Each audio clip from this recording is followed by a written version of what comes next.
आज Doubtnut app download करें। Doubtnut पर अपने सभी गणित, रसायन विज्ञान, भौतिक विज्ञान और जीव विज्ञान के डाउट्स का करो सफाया। बस प्रश्न की फोटो खींचो, एक ही प्रश्न को क्रॉप करो और तुरंत वीडियो सोल्यूशन पाओ। अभी डाउनलोड करें।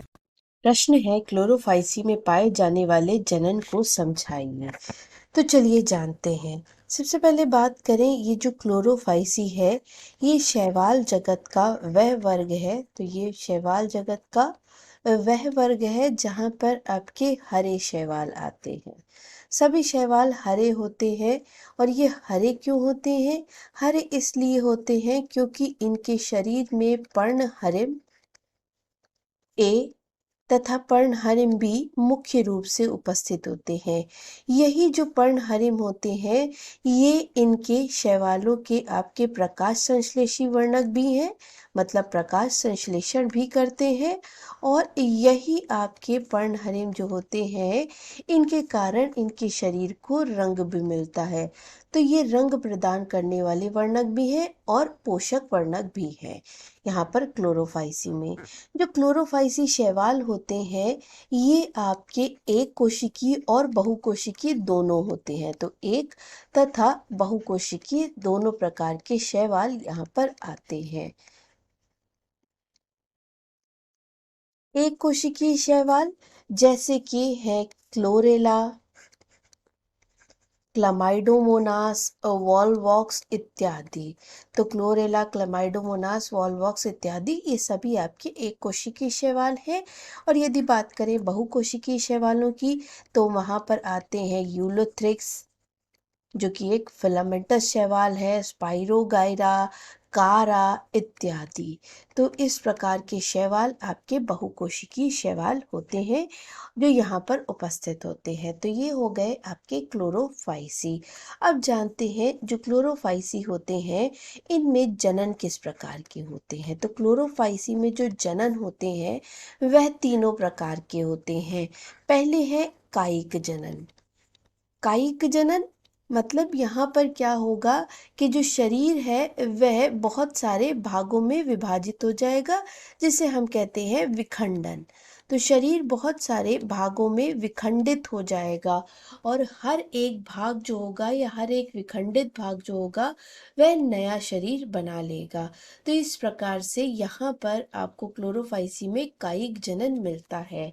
दूसरे प्रकार का जनन जो यहाँ पर मिलता है आपको वह होता है अलैंगिक जनन। अलैंगिक जनन, अलैंगिक जनन यहाँ पे किस प्रकार का मिलता है? तो यहाँ पर अलैंगिक जनन के लिए अनुकूल परिस्थितियों और प्रतिकूल परिस्थितियों में अलग अलग प्रकार के बीजाणु होते हैं। यदि बात करें अनुकूल परिस्थितियों की तो अनुकूल परिस्थितियों में यहाँ पर क्लोरोफाइसी में आपको जो बीजाणु मिलते हैं वह बीजाणु होते हैं चल जूस्पोर। चल जूस्पोर, चल जूस्पोर का मतलब क्या है? यहाँ पर चल यदि इनके पास फ्लैजिला उपस्थित होंगे तो ये आपके एक जगह से दूसरी जगह आ जा पाएंगे, तो हम कहते हैं उन्हें चल। और जूस्पोर उपस्थित होते हैं यहाँ पर अनुकूल परिस्थितियों में। जो अलैंगिक जनन होता है वो इन जूस्पोर के माध्यम से होता है। या फिर यहाँ पर जो अलैंगिक जनन होता है वो होता है एप्लानोस्पोर के माध्यम से। एप्लानो स्पोर के माध्यम से यहाँ पर अलैंगिक जनन होता है। और यदि बात करें इनकी प्रतिकूल परिस्थितियों की तो इनमें जो प्रतिकूल परिस्थितियों में अलैंगिक जनन होता है वह होता है एकाई नीट के माध्यम से। एकाई नीट क्या होता है? तो एकाई नीट आपका प्रतिकूल परिस्थितियों में बनने वाला एक बीजाणु होता है जिसके ऊपर बहुत सारी परतें होती हैं। तो परतों वाला बीजाणु होता है। परतों वाला बीजाणु होता है, इसके ऊपर परतें होती हैं और उसको हम कहते हैं क्या? हम कहते हैं एकाई नीट। ये बीजाणु यहाँ पे प्रतिकूल परिस्थितियों में बहुत सारी परतें क्यों बनाता है? क्योंकि प्रतिकूल परिस्थितियां हैं और यदि इस समय पर आपके जो शैवाल हैं वो जनन करेंगे तो क्या होंगे? वो ज़्यादा से ज़्यादा नष्ट ही होंगे और उनकी जो जैविक क्रियाएं हैं वह भी बहुत ज़्यादा नष्ट ही होंगी, क्योंकि यहाँ पे प्रतिकूल परिस्थितियां वैसे भी आपके वातावरण में है। तो इस कारण यहाँ पर क्या होता है, जो स्पोर होता है, जो बीजाणु होता है, वो बहुत सारी परत बनाकर अपने चारों तरफ परत बनाकर उसके अंदर रहता है। और जब भी अनुकूल परिस्थितियां आती हैं, ये बीजाणु वहां से निकलता है और निकलने के बाद क्या करता है, अंकुरण करता है और नया जीव या नया शैवाल बनाता है। इसको हम कहते हैं एकाइनीट। दूसरे प्रकार का जो अलैंगिक जनन है, जो ये शैवाल प्रतिकूल परिस्थितियों में करते हैं, वो होता है पालमेला अवस्था। पालमेला अवस्था। पालमेला अवस्था में क्या होता है, पालमेला अवस्था में जो बीजाणु होते हैं आपके, वह बीजाणु क्या करते हैं, वह बीजाणु विभाजन तो करते हैं पर विभेदित नहीं होते।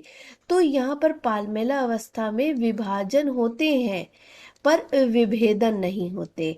और जब विभाजन होते हैं और विभेदन नहीं होते तो क्या होता है, जो मातृ कोशा होता है वो संतति कोशा में अलग ही नहीं होती। और यदि वह अलग नहीं होगी तो जाकर नया जीव कभी नहीं बनाएगी। और क्या होता है, जब अनुकूल परिस्थितियां आती हैं तो यहाँ पर क्योंकि पहले से ही विभाजन हो चुके हैं, तो ये कोशिकाएं या मातृ कोशा जो होती है वह विभेदित हो जाती है और संतति कोशा को अलग कर देती है। और जो अलग कोशिकाएं होती हैं वे नया जीव बना लेती हैं। तो इस प्रकार से यहाँ पर आपको जनन देखने को मिलता है, या अलैंगिक जनन यहाँ पर आपको देखने को मिलता है। यदि बात करें तीसरे प्रकार के जनन की, जो कि होगा लैंगिक जनन। लैंगिक जनन। लैंगिक जनन यहाँ पर किस प्रकार से होता है, तो यहाँ पर जो लैंगिक जनन होते हैं वह तीनों प्रकार के होते हैं। तीनों प्रकार कौन से, आइसोगैमस, आइसोगैमस या इनको हम कहते हैं समयुग्मकी। दूसरा होता है एनाइसोगैमस, एनाइसोगैमस।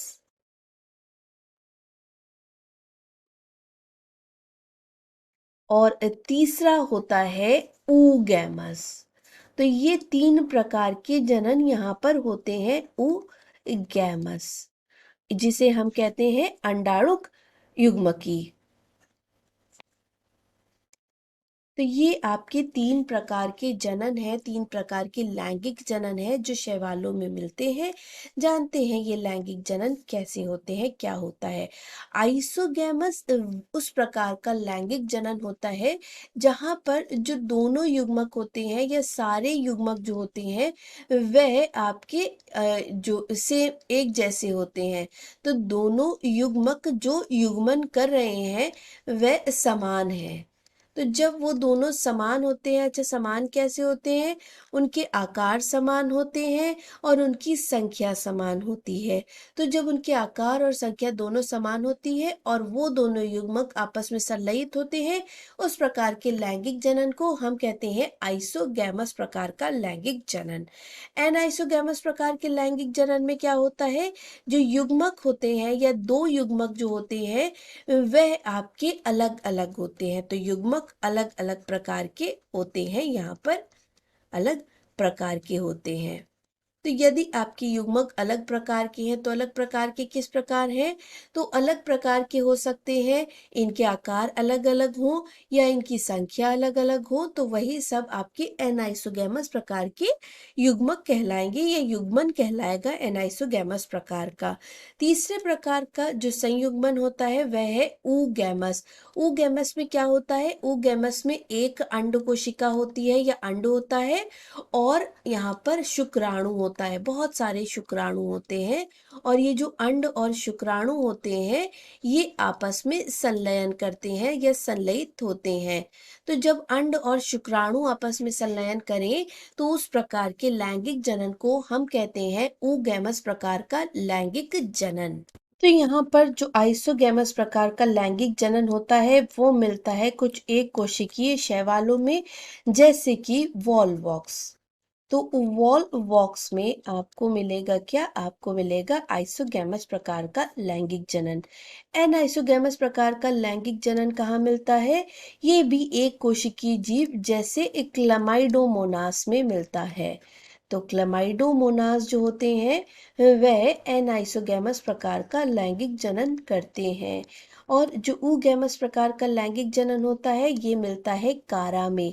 कारा एक बहुकोशिकीय हरी शैवाल है जहाँ पर अंड कोशिका बनती है स्त्री धानी के अंदर और शुक्राणु मिलते हैं आपके पुंधानी के अंदर, और ये दोनों क्या करते हैं, संलयित होते हैं और युग्मनज बनाते हैं। तो इस प्रकार के लैंगिक जनन आपको हरी शैवालों में देखने को मिलेंगे। तो ये था आपका जनन कहाँ पर, हरी शैवालों में। आशा करते हैं आपको आपके प्रश्न का उत्तर मिल गया होगा। धन्यवाद। कक्षा 6 से 12वीं से लेकर नीट, IIT, JEE वो एडवांस के लेवल तक 1 करोड़ से ज्यादा छात्रों का भरोसा।